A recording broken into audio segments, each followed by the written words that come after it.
모르게 아멘이라는 소리가 먼저 나오네요. 그렇습니다. 제가 시편을 5가지로 이렇게 나눠서요 이제 설교를 해 왔는데요. 마지막으로 시편 5번째로 시편은 왜 찬양으로 끝을 내는가, 끝나는가에 대해서 같이 나눠 보려고 합니다. 그 1928년에 플레밍이라는 과학자가 세균 실험을 하고 있었습니다. 그러다가 실수로 이 세균이 담겨 있는 그러한 접시, 샬레라고 하죠. 이 실험용 접시가 오염되는 일이 발생되었습니다. 그러니까 곰팡이가 거기에 증식을 해버린 것이죠. 이 세균만 증식되어야 되는데 말이죠. 어떻게 보면은 굉장히 큰 실수이지 않겠습니까? 그동안 해왔던 것들이 다 무산되고 다시 처음부터 해야 될 수도 있는 그러한 상황이었을 것입니다. 그런데 그 곰팡이를 자세히 보는데 그 주변에서 세균이 자라지 않는 것을 발견한 것이죠. 그러니까 이 곰팡이가 어떤 물질을 내뿜는데 그것이 세균을 오히려 죽이는 그러한 항생 물질을 만들어내고 있었던 것입니다. 이게 바로 인류 최초의 항생제가 되었던 이 페니실린이 발견된 일인 것이죠. 이로 인해 이 플레밍이라는 과학자는 노벨상을 수상하게 되었습니다. 실패가 오히려 정답을 찾아내고 정답을 발견하게 된 그러한 일이 일어난 것입니다. 이 시편을 읽다 보면요 이렇습니다. 시편은요 참 솔직한 걸 넘어서서 너무나 내 자신을 발가 벗길 정도로 그렇게 적나라하게 적힌 책이 바로 이 시편인 것 같습니다. 이게 참 믿음 좋은 사람들의 그런 모범 답안지였다면요 이걸 보면서 은혜 받으면서 아멘 아멘 나도 이렇게 살아야지 결단하면서 이렇게 되었을지 모르겠는데 이 참 시편을 보다 보면 매일같이 삶이 흔들리는 사람들의 그런 눈물 젖은 기도 노트와 같은 그러한 내용들이 너무나 많다는 것이죠. 하나님, 왜 내 인생 가운데는 이러한 일들이 일어납니까? 하나님은 도대체 어디에 계십니까? 의인이 왜 고통받아야 합니까? 언제까지 이 일을 계속하실 것입니까? 이러한 질문들이 끊임없이 이 시편에서 기록하고 있습니다. 그런데 우리가 오늘 보는 이 시편 결국 마지막에서는 뭐라고 이야기합니까? 의문을 묻고 있나요? 질문이 있습니까? 어떠한 상황 설명조차도 없습니다. 다만 하나의 문장이 계속되어서 반복되어서 나오는데 그것이 바로 여호와를 찬양하라라는 말이죠. 할렐루야, 여호와를 찬양하라라고 이야기하는 것입니다. 도리어 이 실패를 통해서 정답을 발견한 그 과학자와 같이 삶의 문제들이 결국에는 인간이 이 삶의 문제들을 끊임없이 만나고 나서 고백하고 있는 하나의 정답이 바로 하나님을 찬양하라 라는 말인 것입니다. 오늘 우리는 이 시편 시리즈 마지막을 통해서 이걸 같이 나눠보고자 합니다. 우리 150편 1절 말씀 한 목소리로 한 번 더 읽어보겠습니다. 시작. 할렐루야, 그의 성소에서 하나님을 찬양하며 그의 권능의 궁창에서 그를 찬양할지어다. 아멘. 시편의 마지막은 할렐루야라는 고백으로 찬양하고 있습니다. 여호와를 찬양하라는 명령인 거예요. 여호와를 찬양하자, 찬양해야만 한다라고 지금 이야기하고 있는 것입니다. 단순히 인도하는 사람이 찬양을 부르다 보니까 뭔가 감정이 격해져 가지고 지금 그 말이 쏟아져 나오고 있는 것이 아니라 정말 이 모든 공동체를 불러 모아서 우리는 찬양을 해야만 한다라고 분명하게 이야기하고 있는 것이죠. 그리고 그것을 어디에서 찬양해야 되는지 고백하고 있습니다. 여기에서 두 공간이 1절에서 등장하는데요.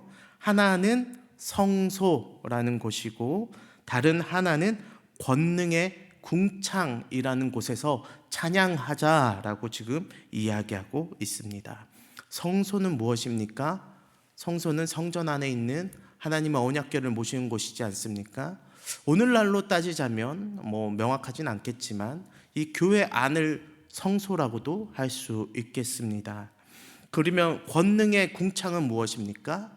하나님의 통치가 닿는 곳 어디나, 그것이 바로 권능의 궁창이 되겠죠. 결국 무슨 말을 하고자 하는 겁니까?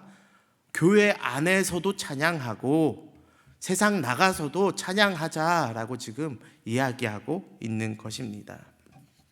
예배 자리에 상관없이 삶의 모든 자리에서 우리가 할렐루야, 하나님을 찬양하자라고 지금 고백하고 있는 것입니다. 하나님이 도대체 누구시기 때문에 이렇게 고백하자고 나아가는 것일까요? 이 인도자는 하나님이 누구신지 명확하지는 않지만 그래도 하나님이 어떤 분이신지 그 마음 가운데 분명한 깨달음이 있었을 것입니다. 하나님의 하나님다움을, 하나님 되심을 깨닫고 나니까 찬양이 흘러나오기 시작하는 것이고, 또한 같이 찬양하자고 고백하는 것입니다. 즉 찬양은요, 특정한 장소에만 갇히지 않는다라는 거예요. 하나님이 다스리는 곳 어디나 찬양의 자리가 될 수가 있다라는 겁니다. 제가 잘 가는 카페 중에 저기 동서울 오네트 그 1층에 보면 카페가 하나 있습니다. 이름 뭔지 아시나요? 헵시바라는 카페가 하나가 있어요. 밥집 옆에 주차장 들어가는 데 입구 옆에 있는데, 그 헵시바라는 카페를 제가 한 번씩 갑니다. 커피 맛이 맛있어서 제가 가는 것도 있겠지만 가면은 그곳 주인 사장님과 사장님 내외가 운영하는데 그 교회 다니시거든요. 거기도 교회 다니시고 또 저기 옆에 형제짬뽕 그 예전에 일하시던 그 주방 서빙하시던 아주머니도 교회 다니시고, 제가 요새 좀 졸업식을 이렇게 다니는데 졸업식 다니면서 꽃을 사는데 그 꽃 파는 그분도 교회를 다니시더라고요. 제가 이런저런 이야기를 하면서 많이 하다 보니까 그런 것들을 자주 이렇게 물어보기도 하고 듣기도 합니다. 그래서 그런데 제가 그분이 꼭 교회를 다녀서 제가 지금 그분을 소개하는 게 아니라 그 카페에 가면 찬양이 늘 흘러나와요. 항상 가면 찬양을 틀어 놓습니다. 그러니까 그 찬양을 참 틀어놓는 그 모습 자체가 참 저는 멋있다, 이런 생각들이 드는 것이죠.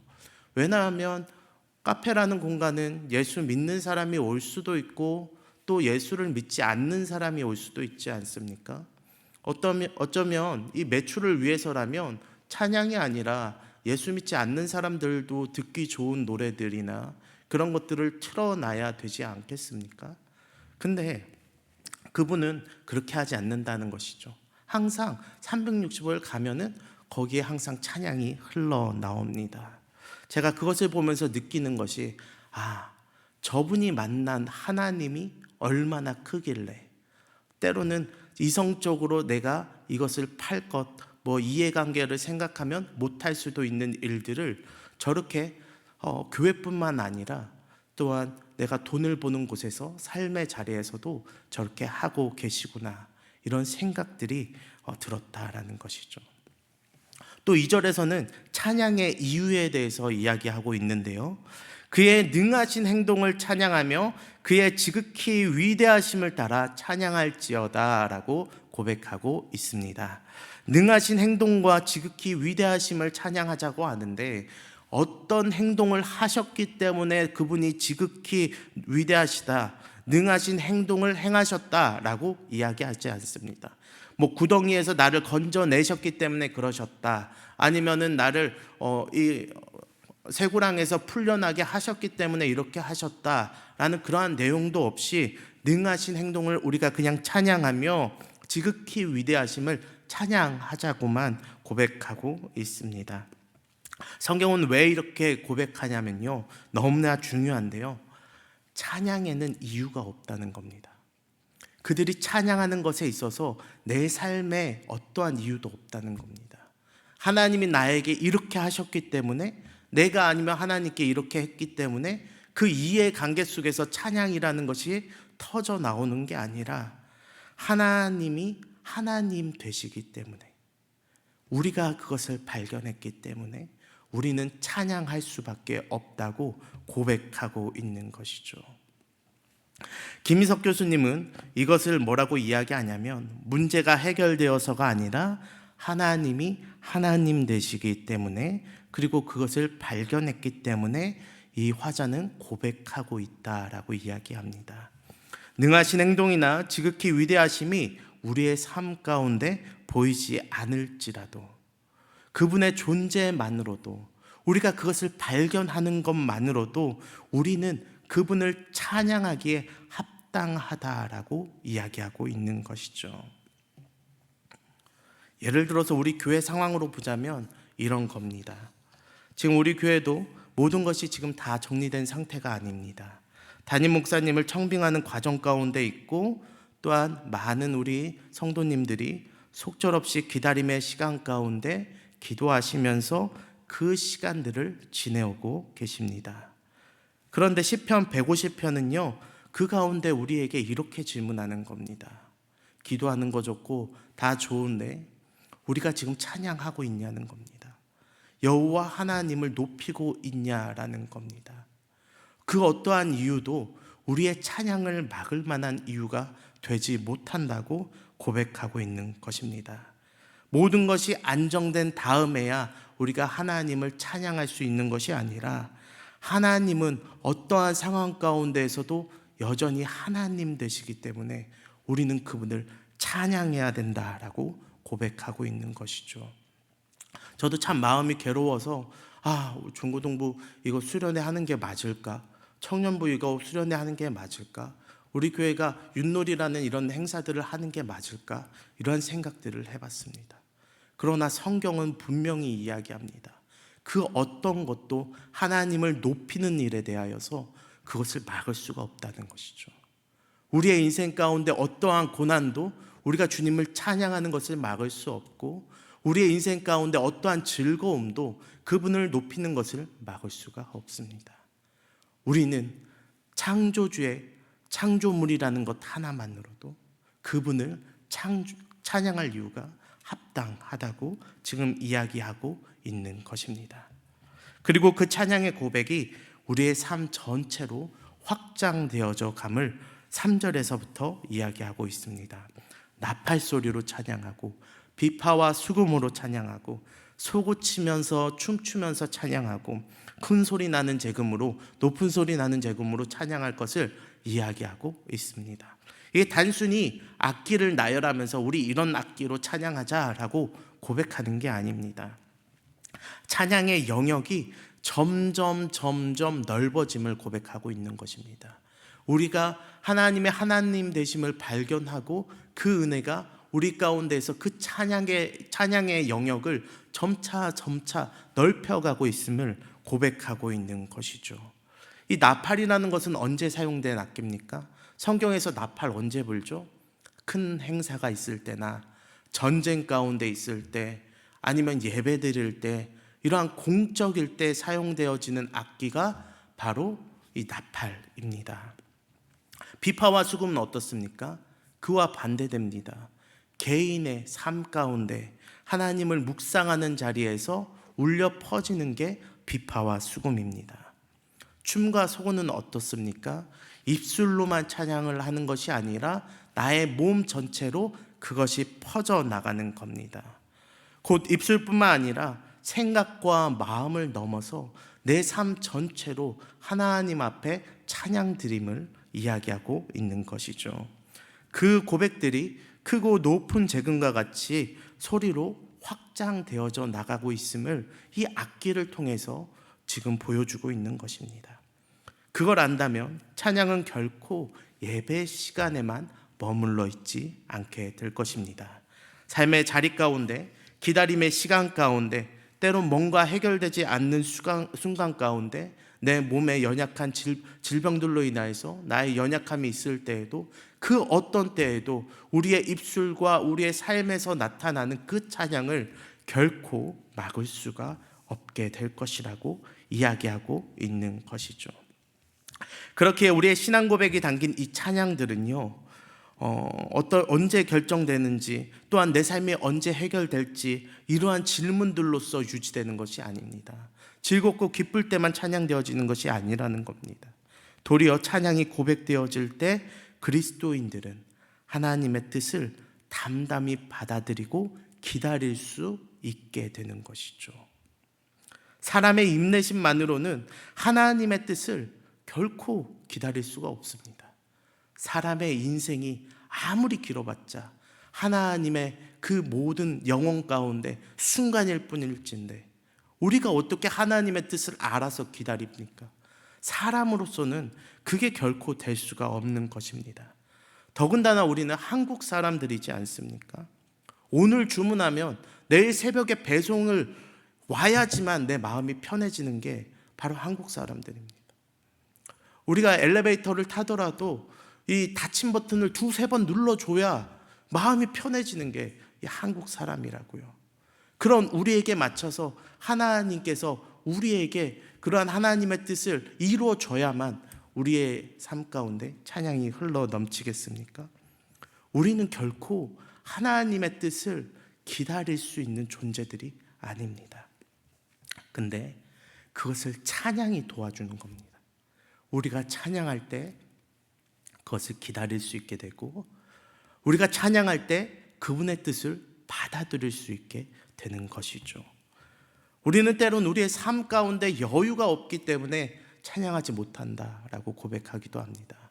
그러나 우리가 찬양하지 못하는 이유는 삶의 여유가 없어서가 아니라 우리가 정말 하나님의 하나님 되심을 잘 알고 있지 못하거나 또한 우리의 삶 가운데 찬양이 없기 때문에 우리가 우리에게 하나님께서 우리를 위한 그 뜻들을 기다리지 못하는 것이죠.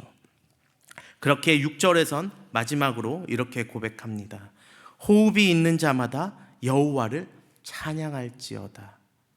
우리 박지선 지사님께서 처음에 이야기하신 것처럼 이 호흡이 있는 자마다 여호와를 찬양하라 라는 말로 이 시편을 마무리하고 있습니다.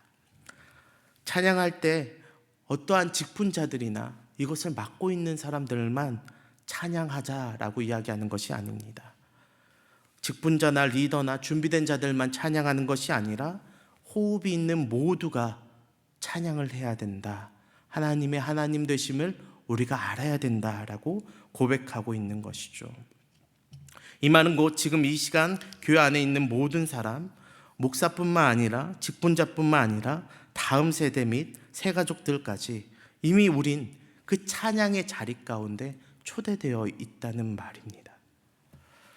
호흡은 창세기에서 하나님이 사람에게 불어넣어 주신 그 코로 불어넣어 주신 그 생명의 숨과 연결되지 않습니까? 히브리어로 이제 루아흐라고 하는데 호흡이 있다라는 말은 하나님의 그 생기가 우리 안에서 돈다는 거예요. 결국 호흡이 있는 것만으로도 우리는 하나님의 살아계심을 인정해야만 하는 것이고 그분이 찬양받기에 합당한 존재임을 고백해야 하는 것입니다. 그리고 그것이 공동체 전체에게, 호흡이 붙어있는 모두에게 그것이 분명하게 있어야 된다는 것이죠. 모두 호흡하는 모든 것들 가운데 이러한 찬양이 있어야 된다라는 말은 결국 개인뿐만 아니라 이 공동체가 같이 나아가고 같이 고백되어져야만 한다는 겁니다. 개인의 미래도 교회의 미래도 한 사람에게만 달려있지 않습니다. 하나님을 찬양하는 공동체 전체의 그 호흡 위에, 하나님의 그 숨 위에 세워지는 것이죠. 시편은 우리에게 말합니다. 그렇게 이야기하면서 우리에게 이 호흡 가운데에서 하나님을 찬양하자라고 마지막으로 이야기하는 것이죠. 이제 시편 전체를 마무리하며 시편은 삶의 수많은 이해되지 않는 질문들을 던집니다. 그리고 찬양으로서 결국에는 그 마무리를 합니다. 질문이 사라져서도 아니고 모든 것이 설명되어져서도 아니고 하나님께서 모든 문제를 해결하셔도 아닙니다.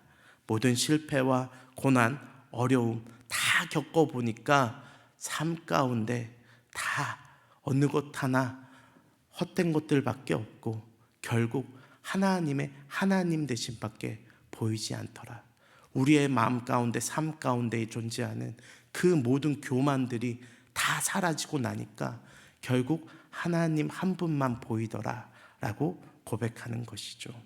그것이 찬양이며 그것이 정답이라고 지금 시편 150편에서 이야기하고 있습니다. 찬양은 결국 하나님 앞에 다시 우리가 서야 되는 것으로 우리를 인도하고 데려가고 있습니다. 지금 우리 교회가 서 있는 자리도 그렇습니다. 완성의 자리가 아니라 기다림의 자리 가운데 있습니다. 그러나 시편은 말합니다. 이 자리에서도 우리는 찬양해야 된다고 이야기하는 것이죠. 아니, 이 자리이기 때문에 우리는 더욱더 찬양할 수 있다고 이야기합니다.